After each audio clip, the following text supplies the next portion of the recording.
बलदराज की कहानी सुनाऊंगा। एक गांव में एक बालक था, उसका नाम बलदराज था। जब वो 5 साल का हो गया था तो उसे गुरुजी के आश्रम में भेजा गया। बलदराज एक मंदबुद्धि बालक था। जो भी गुरुजी पढ़ाते थे उसे कुछ भी समझ में नहीं आता था। तो फिर उसके साथ वाले बच्चे सब उसका मजाक उड़ाते थे। फिर जो है उसके साथ वाले बच्चे सब उससे तेजागी हो गए। फिर एक दिन गुरुजी ने निराश होकर बोला, बेटा बलदराज, तुझे कुछ भी समझ में नहीं आ रहा है, ये तुम्हारी बस की बात नहीं है। तुम जो है अपने पिताजी के पास वापस गांव लौट जाओ और वहाँ पर अपने खेत में अपना पिताजी के पास काम करो।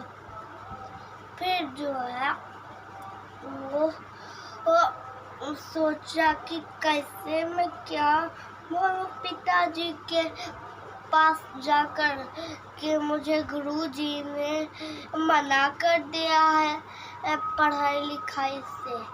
तो फिर वो एक गठरी बनाया और वहाँ से गठरी बनकर चल दिया। फिर जो है वो सुबह ही चला था। अब दोपहर हो गई और जो है धूप तेज हो गया और जो है उसे भूख और प्यास लग गई थी। तो उसे रास्ते में ही गुरुजी ने सत्तू पीने के लिए दिया था। फिर उसने एक कुएं के पास गया था। उसने देखा कि कुएं के जगह पर बार बार रस्सी खींचने से पत्थर पर गड्ढे बने हुए हैं और घड़ा भी रखने से पत्थर पर गड्ढे बने हुए। फिर वो चौंक गया। फिर वो सोचा, जब कोमल रस्सी के बार बार खींचने से जब पत्थर पर गड्ढे बन सकते हैं और मिट्टी का घड़ा भी रखने से पत्थर पर गड्ढे बन सकते हैं, तो क्या मुझे विद्या क्यों नहीं हो सकती है। फिर वो शाम होने से पहले ही गुरुजी के आश्रम में पहुंच गया। गुरुजी ने देखे तो बोल, बेटा बलदराज, तुम अपने पिताजी के पास गए थे। बलदराज बोला, गया तो था पर आधे ही रास्ते से लौट आया। अब मुझे एक अवसर दे दीजिए, मैं जो हूँ आपको कोई भी एक मौका नहीं देगा। फिर वो बलदराज बदल गया था।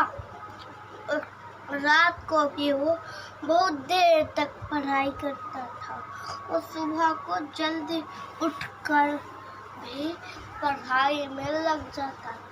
वो कभी भी जो है उतना महीना बिताता भी नहीं था। फिर वो सब बच्चे से आगे निकल गया। एक वो बुद्धिमान बन गया और वो कई बुक की रचना की और लिखे भी बुक में। इस कहानी से हमें सीख मिलती है, गलत करता भैंस के जन्मती हो सलाम, रस्सियाँ बच जाते थे सिर पर पड़ा इंसान। अर्थात किसी बात या काम का बार बार अभ्यास करने से मूर्ख व्यक्ति भी चतुर बन जाता है। Thank you ma'am.